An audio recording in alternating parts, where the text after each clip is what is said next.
महापुराण की कथा जो भूसावल में चल रही है उसका बड़ा सुंदर एक संवाद है। एक बार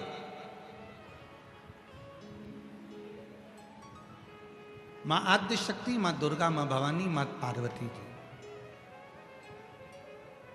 शिव जी के साथ में 12 ज्योतिर्लिंग का भ्रमण करने चले। भगवान ओघड़दानी के साथ में, भगवान शंकर के साथ।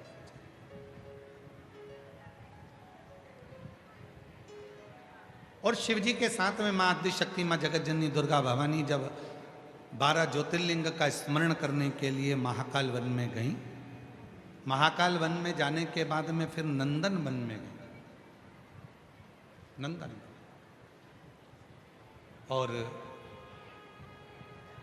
भ्रमण करते करते करते करते जब माता पार्वती जी नंदन वन में पहुंची, काशी में पहुंची, और काशी में पहुंचने के बाद में माँ आद्य शक्ति दुर्गा भवानी माँ गंगा के तट पर बैठी। और बैठने के बाद में कुछ देर बाद माँ आद्य शक्ति, माँ पार्वती का ध्यान चंद्रमा की ओर गया, चंद्र की ओर।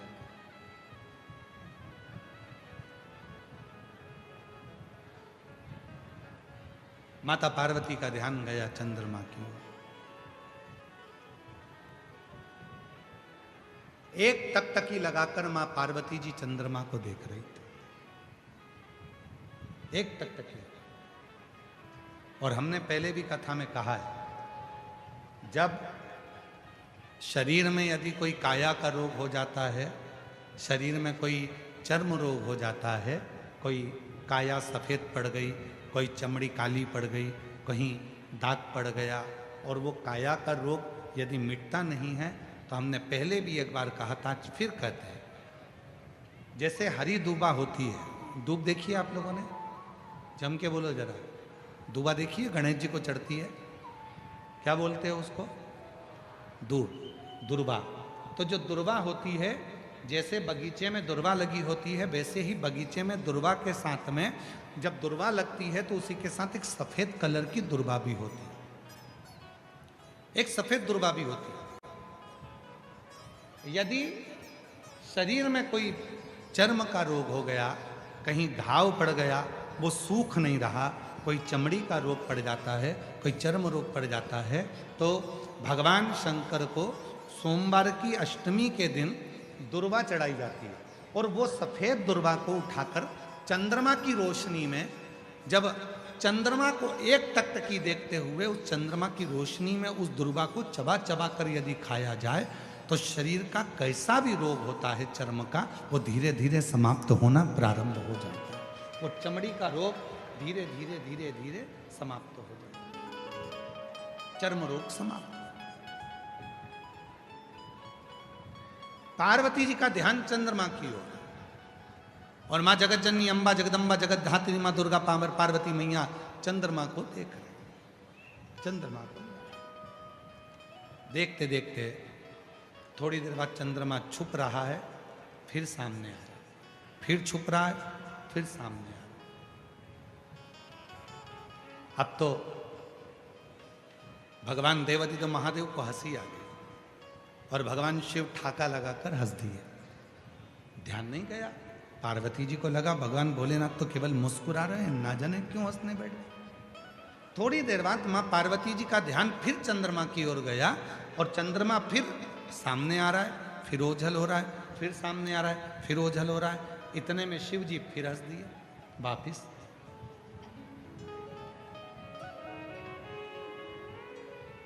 भगवान शंकर फिर मुस्कुरा दिए। पार्वती जी से अब रहा नहीं गया, और माता पार्वती जी ने पूछा, बाबा एक बात कहेंगे प्रभु?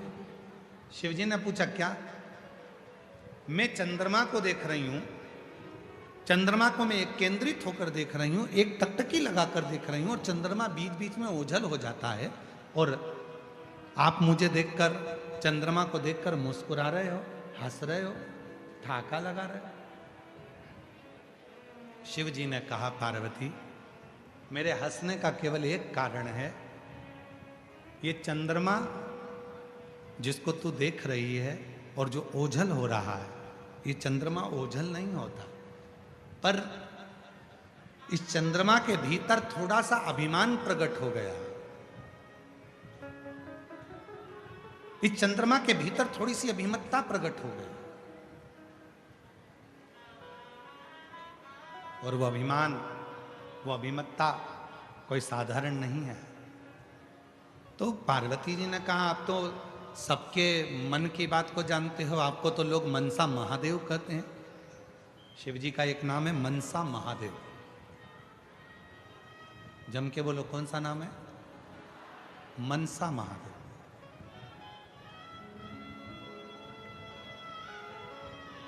शिव जी का एक नाम मनसा महादेव भी है।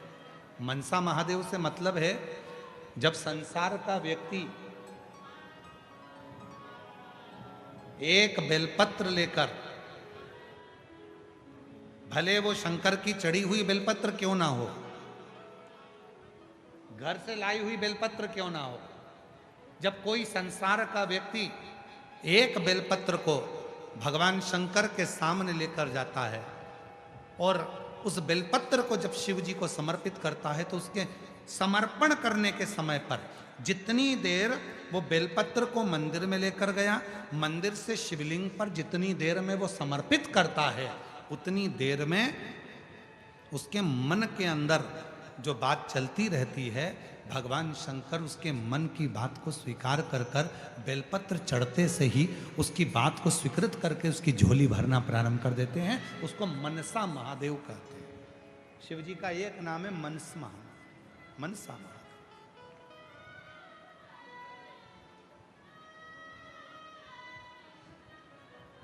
ये इधर भुसावल का तो हमको नहीं मालूम, परंतु जो निमाड़ी साइड है मध्य प्रदेश में, धार, राजगढ़, मंदसौर, नीमच, अलीराजपुर, जो निमाड़ का हिस्सा है, वहां पर माताएं मनसा महादेव का पूजन भी करती हैं और मनसा महादेव का व्रत भी करती हैं।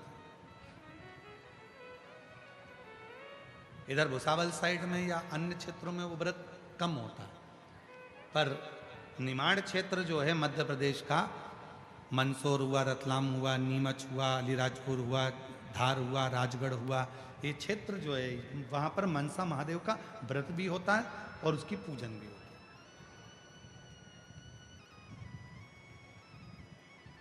मनसा और मनसा महादेव की पूजन का एक विधान और वर्णन किया गया है हमारा।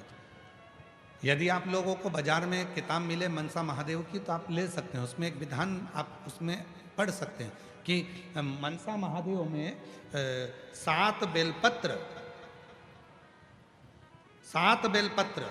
7 चावल के दाने, 7 दुर्वा, 7 कनेर के फूल जब हाथ में लिए जाते हैं, और भले लड़के की उम्र 40 साल हो गई हो, 35 साल हो गई हो, 32 साल हो गई हो, लड़की की उम्र भले 32 साल हो गई हो, 35 साल हो गई हो, 25 साल हो गई हो, 40 साल हो गई हो, जिस लड़का और लड़की का विवाह नहीं होता, तो 7 बेलपत्र, 7 चावल के दाने, 7 कनेर के फूल, 7 दुर्वा मनसा महादेव के नाम से लिया जाता है, और हृदय से लगाकर उसको सोमवार के दिन प्रदोष काल में, शाम का समय प्रदोष काल में मनसा महादेव के नाम से शिव जी पे समर्पित किया जाता है, तो उस लड़का लड़की का विवाह जल्दी से जल्दी हो ही जाता है। वो मनसा महादेव, उसको मनसा महादेव।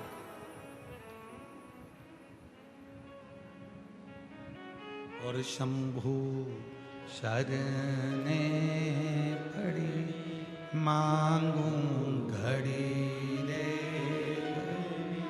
दुख दया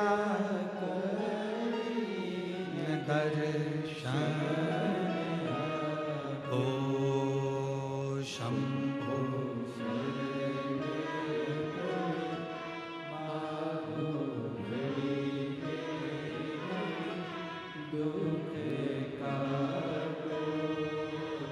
दया